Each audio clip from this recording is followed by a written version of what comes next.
I'm sure you've heard the news, but not like this. Get ready to dive into what's happening in the world of MMA. We're your go-to spot for fight night predictions, fighter interviews, and all the behind-the-scenes action you crave. And now, the moment you've all been waiting for. Give it up for your host, the one and only Panda. Okay, All we're right. good. No, you do the intro. Cool. Hey, everybody. We have somebody super special joining us today. We have a teacher, a model, a rapper, a fighter, and it seems like you wear every hat under the sun. So we're super stoked to have you on. This is the non-binary ninja. And is your name, what's your first name? I don't actually know your real name. You know what? It confuses people. Some people still know me as Sean. Very few people. But I go by Summer Brady today. And that was a change I made while I was teaching, actually. And believe it or not, I left teaching, and I'm actually now a therapist for a living. Oh, snap. You see what I mean? A lot of hats being worn. But it's a pleasure to be here. I really appreciate it. Yeah, and I'm an open book, so feel free to ask any questions. So I'll just start by saying this. Me and this guy could definitely both use some therapy.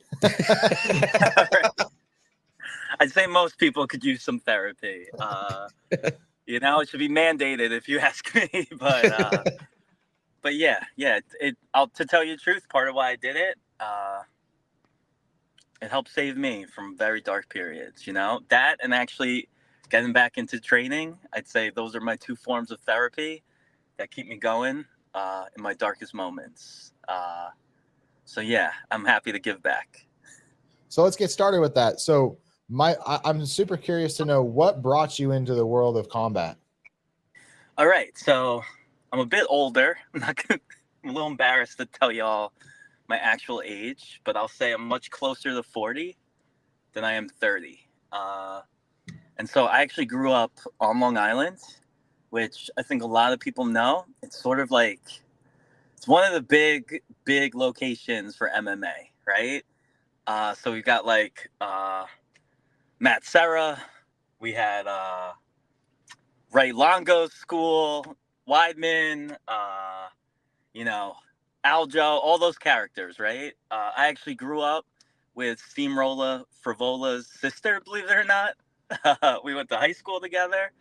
And so I also grew up in Huntington. So if you guys know anything about Huntington, traditionally we are a powerhouse wrestling town.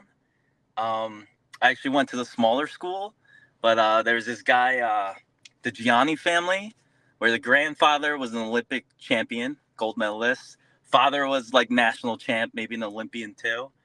And then his two sons went to my high school. So while he was coaching this powerhouse school, he was also part-time coach in my school. And I absolutely loved it. I actually excelled in wrestling.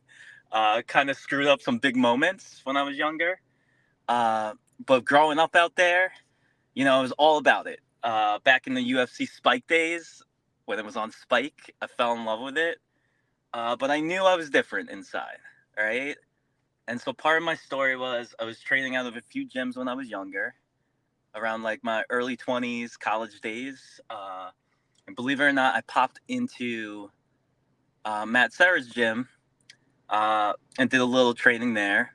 I did some kickboxing when I was younger. But I knew what direction I was going to head in.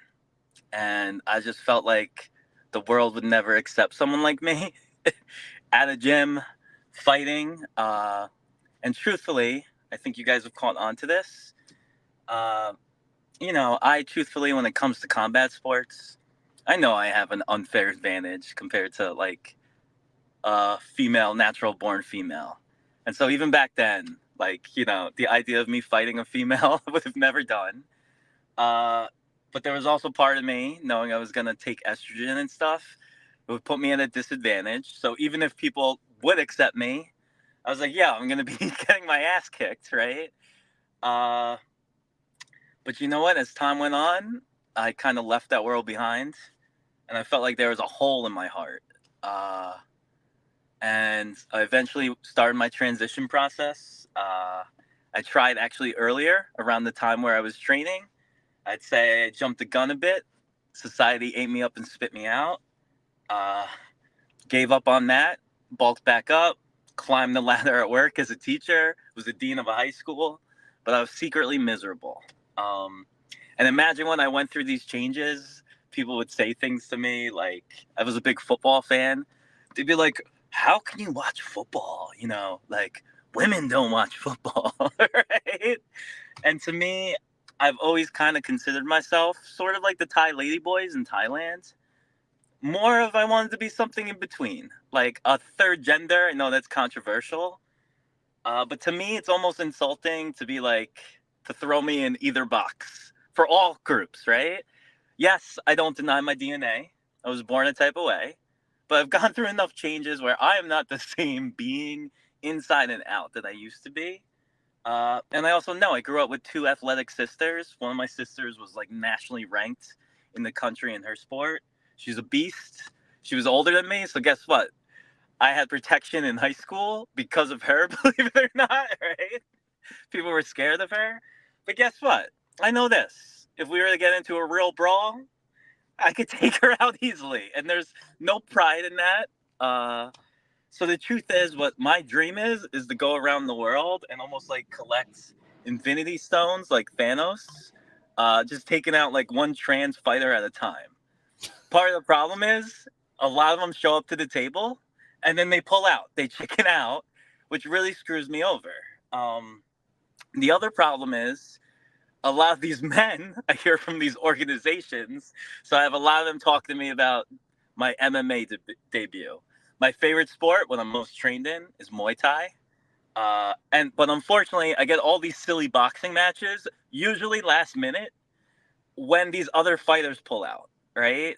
And I'm just so hungry to fight that I'll take whatever I can get, right? But what is cool, it does look like I'm getting these opportunities now. People are lining up for these Muay Thai fights. I've got a bunch of trans fighters in my inbox.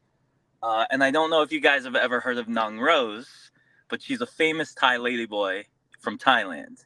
She's got like over 200 fights, mostly wins, all against men, right? And I was originally boxing when I jumped back into this lifestyle. And then I saw a video of her kicking the shit out of a dude in a fucking Thai stadium to like a standing ovation, right? And I literally picked up the phone that day. I called this gym on Long Island called Rebel Thai Boxing. And this coach, Jeff, picked up, right?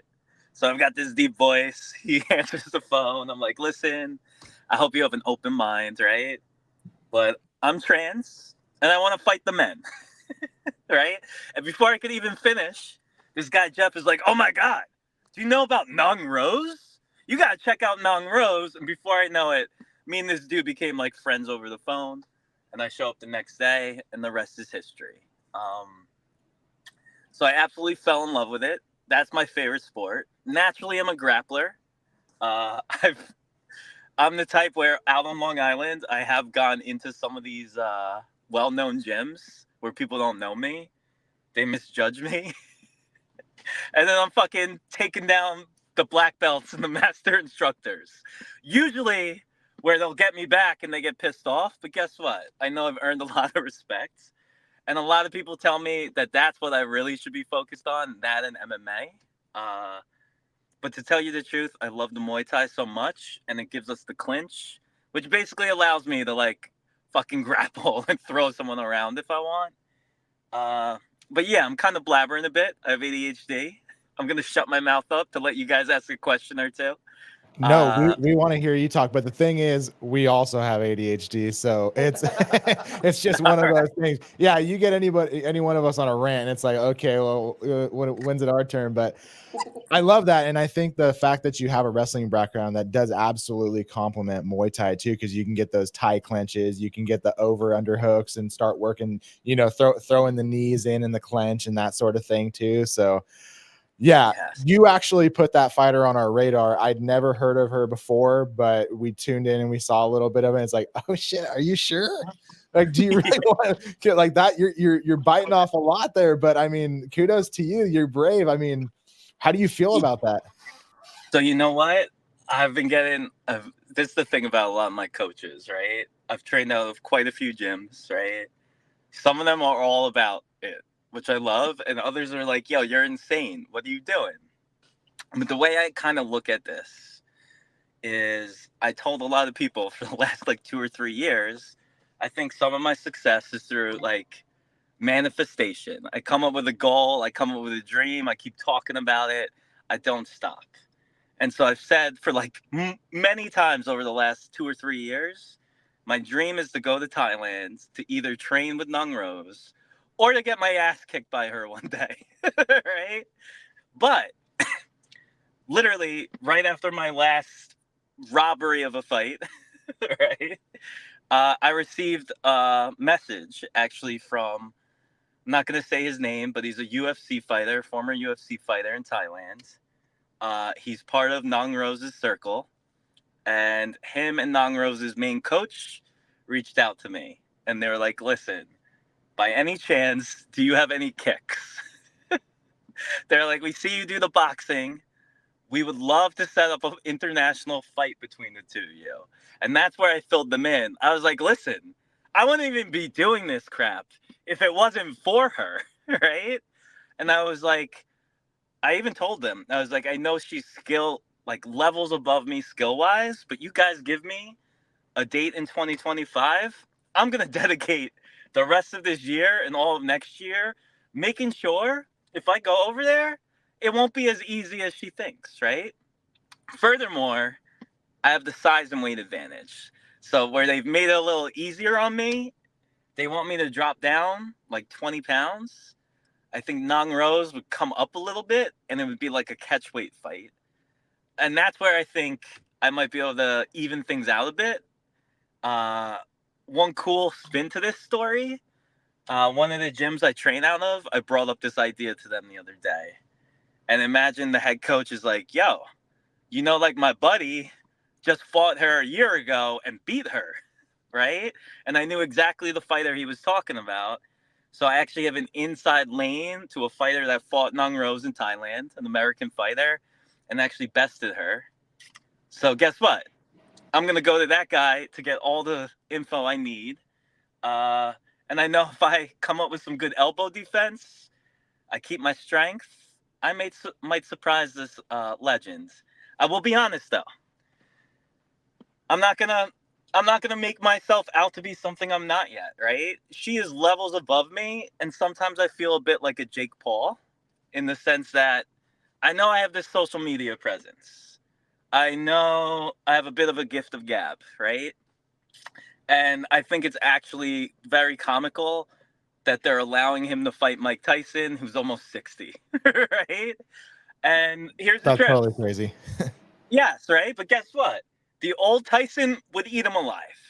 The fact that they're fighting at this age, guess what? I still think, as long as it's not completely rigged, I think Tyson could pull off the punch to finish him, right? But at the same time, knowing how people age, knowing how your reflexes get slower, all of that stuff, I hate to say it, I feel like Jake's got the advantage. And that's where, guess what? I hate to say it, having the size and weight, that might be my little advantage that might help me sneak out a win against a true legend. Yeah. I agree, and I can't wait to see that fight. We were talking over Messenger a little bit. You potentially have 2 fights this year. One of them may have pulled out. Yes. So you know what? This is so relevant. The timing. I'm so happy that it was literally our interview was booked for today, right? So to get ready for Nong Rose, I was like, you know what?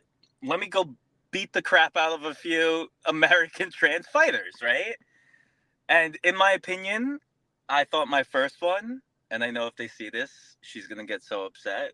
I was like, yeah, I'll make the first one the easier one, my warm up, right? And then in December, I'm gonna fight someone who is a bit of a machine, in my opinion. I actually think the two of us are very, very similarly styled, similar experience, and I know she's one tough bitch, right? But I'm gonna start with the first one, who has pissed me off twice now.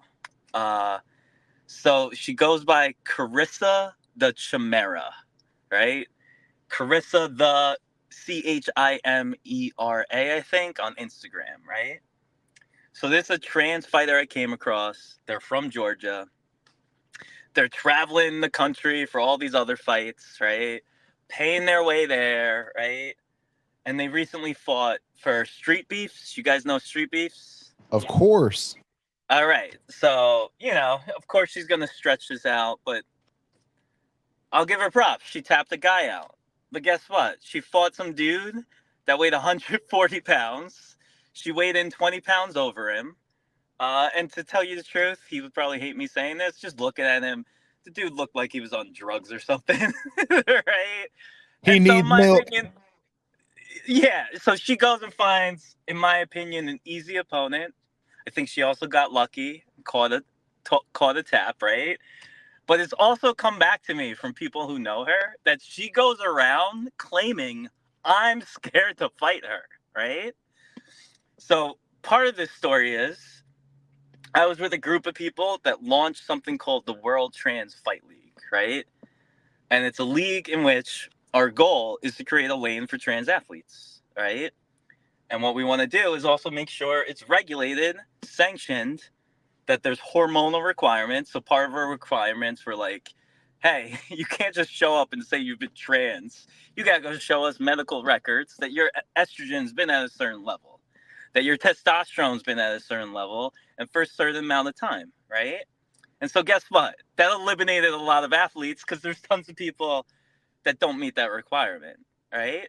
But then there was a nice little chunk of us that did. And so once again, Karissa showed up to these meetings for months, claiming she was going to fight. And originally we were supposed to fight.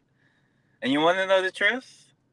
I went and found another opponent because I just felt like I would beat the shit out of her. And to me, that wasn't going to be so much fun, right? So I went and found Gita Marie, the one who I'm supposed to fight in December for extreme cage fighting, it sounds like. It's going to be in New York City. And Gita, like me, she's only fought men, a lot of MMA experience, and she's also fought another trans fighter I fought, Brittany Vaughn. And I think the three of us are the only three like us out there consistently getting fights with men, fighting in multiple sports. And we're all similar ages, right? But to go back to this Karissa, imagine we had on this World Trans Fight League, we had this guy, Dr. Pulaski. He's actually like the fight doctor from New York. I think he's done more fights than any other doctor. He's on the state commission. He was actually supposed to be the fight doctor for John Jones' fight in MSG that got canceled. So he's like a legit guy. The other guy helping us launch it was this guy, Tom Sconzo. He works for BKFC. He worked for Bellator. He's worked for a lot of the big orgs, right? He started his own sanctioning body. He used to run the ISKA, I believe it was. So guess what? We had these legit people. But at the same time, they made it clear from the beginning. Like, listen, you guys got to try to find sponsors. We'll try to find some money to supply this. So imagine Karissa shows up for all these meetings. And then like literally a week or two before the fight's supposed to happen, she was linked to another trans fighter. She pulls full diva mode, claims that her and her coaches should all be flown out there. They should all have their rooms paid for, and then pulls out of the fight, right? And which really irked the rest of us. So imagine when this Warriors Cup, which is a legit Muay Thai promotion, agreed to have a trans versus trans fight. I knew I was fighting Gita in December. I was like, who else is out there supposedly training in this sport? So I reached back out to her. Of course, once again, she tells me all yeses. People warned me, don't trust her. She's probably going to chicken out. She's going to back out. So imagine multiple conversations. She's going to accept it. She has a husband, he who finances her to all these things. I forgot to mention, she pulled out of the WTFL and then paid for her own way to go to Street Beefs and fought that loser like within 2 weeks of what the fight would have been, right? So once again, she agrees. This organization reaches out to her. They offer to pay for her hotel rooms, right, for multiple nights and everything. And now she's flipping out, claiming it's unfair because I don't have to pay for hotel rooms. The fight's happening in my home state. She was basically trying to tell me I should help pay her way, and claims that she is no longer going to talk to me. She's going to go get a fight manager, and the fight manager will communicate from here on out. Well, here's the problem. Our fight is literally supposed to be October 25th, meaning this is the perfect amount of time for a camp. And I don't have time to be fucking wasted. And I'm sick of this fucking loser who, by the way, right before this, I talked some shit this morning, and I told her, I'm going on a podcast. I'm going to talk mad shit. So you let me know by 3:30 if you're too scared to fucking fight me or not, because I'm going to talk about it. And this fucking loser tried to claim that she could knock me out with ease, which I laughed at. I told her I could choke her out and knock her out with one arm tied behind my back. I truly believe that, right? But guess what? Now she's claiming she's going to come. I don't know. We're going to document this here. I bet you she's going to bitch out, right? And that's why I'm going to go look for some dude to fight as the replacement, because I don't want to miss out on this amazing opportunity. Warriors Cup in Queens. Awesome venue. They send their fighters often. They end up getting contracts to ONE FC. Just like there's the road to the UFC, this is one of the outlets, the road to ONE FC. And so guess what? We will see if Karissa, who, by the way, she has competed against cis women multiple times, right? I'm not about that, right? She'll show up for those tournaments. She'll pay her way for there. But then she claims she could knock me out with ease, but it seems like she's just fucking running. Yeah, I'm blabbering a bit. But No, she doesn't want it. Yeah. And you know what, too? A little side note. Gita was down 100%. And this is, I'm going to fill you guys in on just some of the shit a trans fighter has to deal with, because we don't get treated fairly. Imagine we were set. It was going to be the first ever trans versus trans, I think, Muay Thai fight sanctioned, like, ever, right?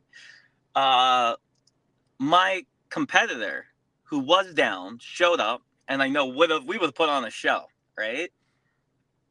She paid for her own hotel. She paid for her own flight. It was supposed to be held at this place called Mulcahy's on Long Island, right? Do you know that the week of the fight, they canceled our fight, claiming there were too many fighters on the card and referenced locker room issues? Meanwhile, what they didn't realize, a lot of these promotions, is guess what, motherfuckers? My friends fight at that promotion. You don't have locker rooms. You have tents outside, right? Secondly, I don't need a fucking locker room. I live out here, right? So they made my competitor pay for her fucking flight and everything, and then they burnt us, right? So luckily this other organization heard about it, and they want to make it right, and that's why they're offering us this December card, right? But to go back even further, can I tell you guys a bit about the way I've been treated by some gyms out here? Send it. All right. So I mentioned Matt Serra, right? I was hoping to be able to sort of return full circle, almost end up back where I started, right? And to tell you the truth, there was a point a couple years back, I did pop into Serra's place and everything seemed fine. I was told I could train there. But there's this guy, Manimal, right? And Manimal has a black belt from Serra. He used to teach there. I have a feeling he had a falling out because I don't think he's there anymore. And guess what that guy convinced me? He was like, train with me at this other gym. And he was like, oh, I'll be your coach for your celebrity boxing match. And he promised me all this stuff, right? He did show up for my fight. I appreciated that, right? But then imagine, guess what? He had a mistress. I'm going to talk mad shit, by the way. He's married. Don't know if his wife knows. Right? He had a mistress who would train with me, right? And you ready for this shit? One day while I was training, I ignored all the shit they said, but imagine she told me that the gym was gonna ban pronouns. And so I tried to make it a teachable moment. And next thing I know, I'm being attacked, right? And this piece of shit, rather than like just telling her to shut up, fucking like defended her. And here's the truth. That motherfucker didn't know that I knew they were banging. Guess what? She's the stepsister to my best friend. You guys are banging all the time. And guess what? I called him out on it recently when I fill you in on the update. So I told them all, I'm leaving out all the disgusting things that were said to me. I was like, all right, guys, I'll go spend my money elsewhere. Right? So imagine recently I was offered a combat jiu-jitsu match, which would also be historic, right? Professional, right? They offered me the fight. So I reached out to the local gyms to get ready for it, right? And imagine I reached out to Longo Weidman, right? Only to receive a phone call back. And not from Stephen Wee or whatever his name is, right? By the way, I think it's arrogant that you didn't call me back. We've spoken in the past. Guess who they had call me back? Manimal. Classic. Guess what Manimal did? He literally, and he should know my pronouns better than anybody. He heaved and hemmed me through the whole conversation. He told me I'm not welcome there, and told me fighters like me don't fit their vision. And what's really upsetting to me is I know like Sarah's in that circle. I don't know if you guys know Jim Norton, but he's Matt Serra's co-host on his like XM radio show. Jim Norton married a trans woman, right? And so it's really disappointing to me that there's these gatekeepers out there, right?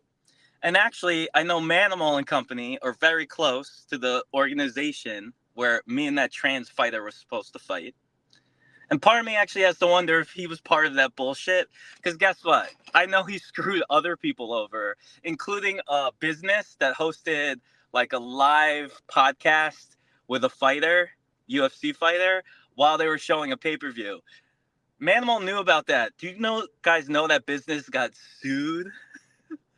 And it's been rumored that Manimal and his mistress were the ones that reported it. But that's part of it. Another gym, ready for this? I was accused of not being, I guess, 100% pro-Palestinian, right? Here's the truth. I'm not going to get into that. I try to stay out of politics, right? But another gym told me, quote, "You can't come here unless you support a full and total free Palestine. How can you expect us to support trans liberation if you won't support a total free Palestine?" What made it insulting was just like my opinions. I don't know where they came up with what they came up with, but like there goes another gym where I was doing my jiu-jitsu and wrestling and I'm no longer allowed to train out of, right? I also run into assholes when we're doing light sparring that I know try to hurt me because I'm trans. Very often they regret it though, because I'll get them back, including this one douchebag I met at Rebel Thai, where he had to be on crutches for a few weeks. Because motherfucker, I guess you didn't know I had a wrestling background. So when you trip my ass, guess who tripped you better, right? But basically, I'm often up against a lot of hate. I also, when I go to my fights, I usually don't have a coach with me, all right? Which really sucks. But the cool thing is this. I've finally met the coaches that all will be in my corner. Part of my recent success is I crossed paths with this guy. If you guys want to look him up, his name's Eric Olson. His fighting name is Blood Axe. He's been one of my new secret weapons and coaches. How do I put this? He fought for King of the Streets. You guys know King of the Streets? Oh, of course. He's the dude where they've debated adding rules because I think he won 2 fights by gouging eyes out. Yeah. Okay. I think I saw that fight. That was brutal. I'm like, dude, this is like somebody's got to step in. This is crazy. Yeah. So that's one of the guys who's been training me lately, right? And actually showed up to be in my corner for my last fight, right? And as he puts it, just to add a little detail, he Is that the trained guy? with me. Yes. Yes. So he looks a little different today, right? But More tattoos, maybe? he's more tattoos and bigger. But imagine Bigger like more cheeseburgers, or bigger like he hit some weights? a little bit of both, I'd say. He's gonna Oh, get so he mad looks at like me me for then. saying that. Right? But he also he bare knuckle boxes for BYB. He's done a lot of glory fights. He fought in Bellator, but he is someone who I think really gets me. And he's also trained with Karissa. And the irony is this: Karissa introduced me to Eric, right? But guess what, Karissa? If you were to really ask Eric what he thinks about the two of us, but let's just say Eric at my last fight at the press conference made it known. He claims that I hit harder than most of the men he trains with, right? When I get my hits off, right?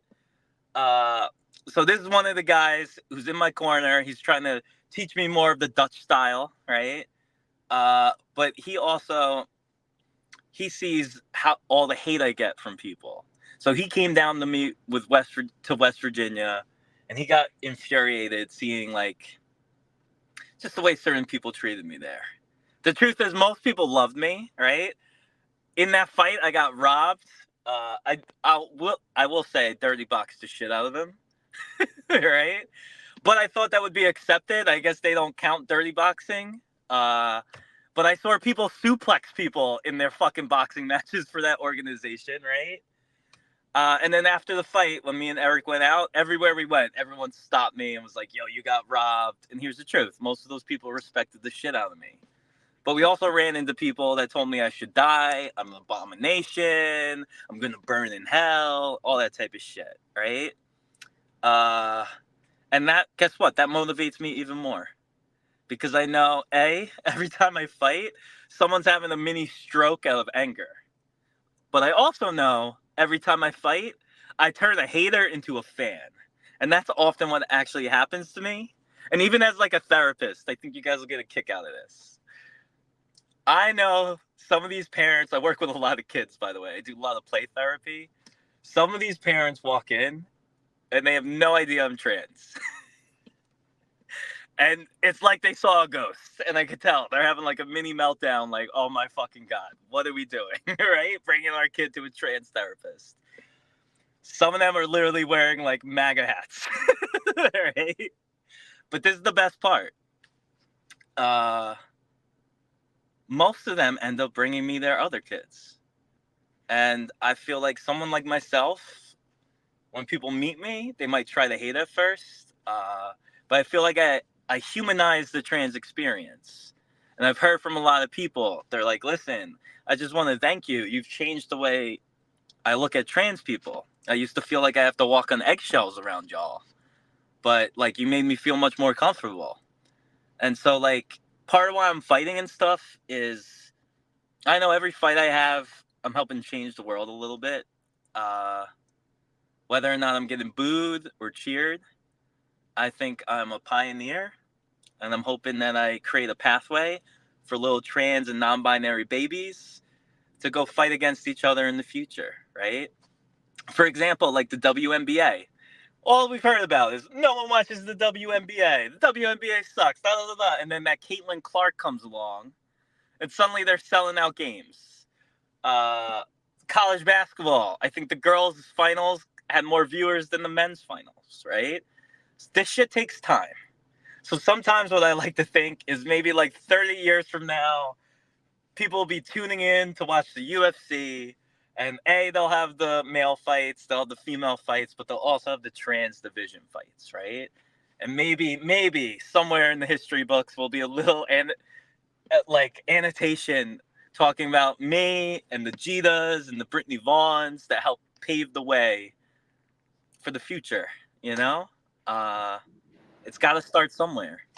Yeah, Summer, I think that's amazing. I think those parents come in, they're like, wow, that's an amazing therapist. They're like, I want to bring all my kids to this therapist. And by the way, I think you should change your fighting name. Your fighting name should be Summer the Therapist. Right? Because you're gonna go out there and you're gonna get into their minds a little bit, right? Yeah, Sounds like they don't even want that. You've got into their mind so much they don't even actually show up. You've done your job so well they don't even show up for the date. You know what? I love that. And you know what? Sometimes I do know. I know that let's put it this way. My first boxing match I had for celebrity boxing, I know that once that guy showed up for the weigh-ins and actually like met me in person, he's like tearing up. I saw the look of fear in his eyes, right? Like, and I'm like, I already won this fight because I'm in his head, right? Like, there's a lot of pressure to lose to someone like me. And the best part is, in my last fight, so ridiculous. I was trying to wear a dress out to fight this dude, right? So imagine as I'm walking out, they stop me. Literally, like the music's playing. They're like, "You can't be doing that," right? Like, they're like, the sanctioning body won't allow that.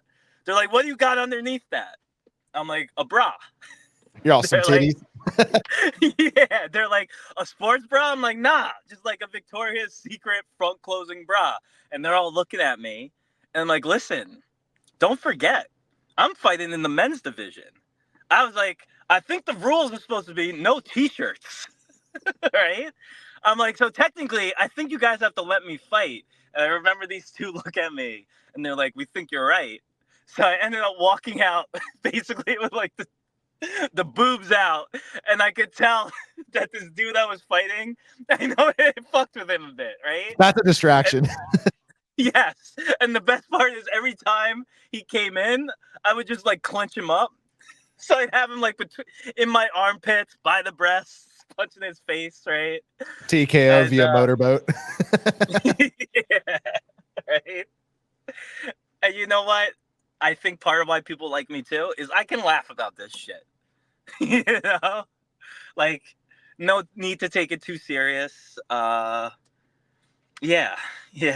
No, yeah, you're absolutely fun to talk to. Hey, off the subject of sports, I do got to ask you one more thing, and it's about the rap. And so I really want to put you on the spot for a second. Are you willing to get down and show your skills really quick and put you on a beat?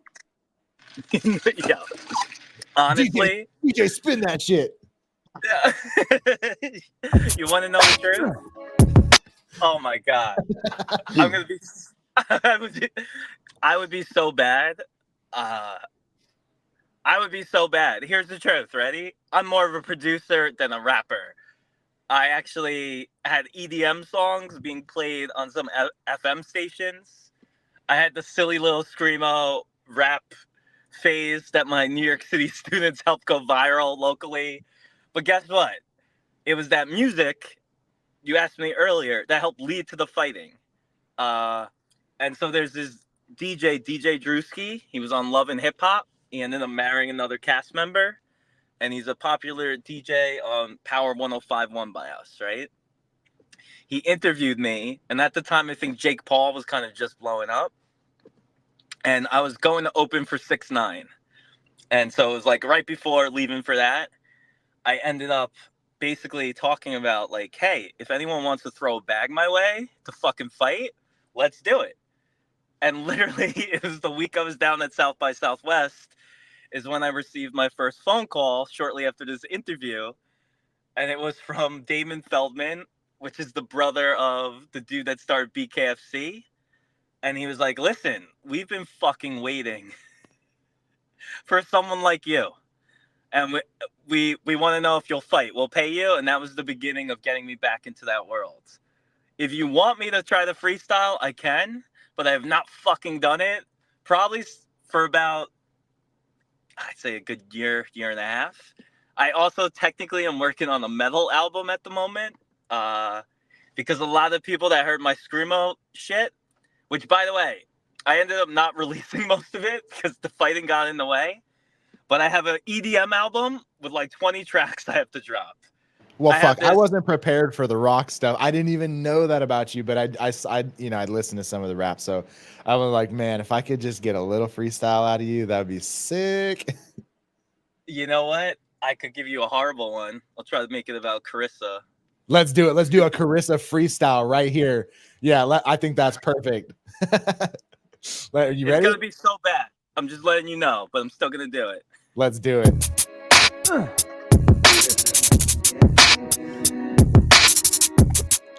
Yeah. Karissa, Karissa, I hear you really want to smoke. Step in the ring and I'll show you'll get choked. You're a bitch, a fucking snitch. You wanna make money? You wanna get rich? Show up for the fight. You won't that night. If you do, you're gonna get fight. I'm sorry, I'm so fucking bad.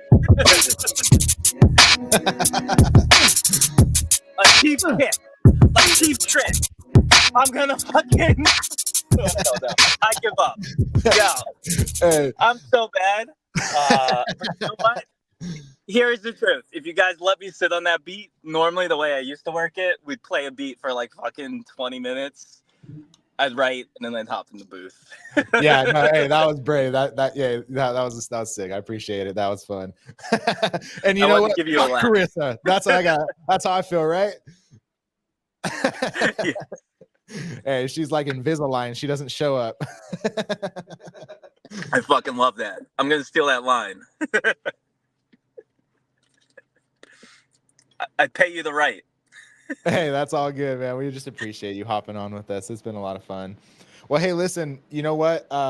We're scheduled to get on with somebody else here in a minute, so I got to wrap this up with you, unfortunately, but I've had so much fun talking with you, Summer. We appreciate you hopping on and just sharing some of that good tea. I feel like we should have renamed this podcast Tea Time with Summer instead of Panda MMA, but seriously, we do appreciate you hopping on. I appreciate it too, for real. Thank you both. Let's keep in touch. And yeah, I hope you guys see me in Thailand soon. Yes, I hope so. And like you said, I really appreciate you joining us. Sorry, I had to leave for a second. Nature called, so. But I hope you have the good rest of your weekend. And yeah, thanks again for joining us. Same to you. Take care.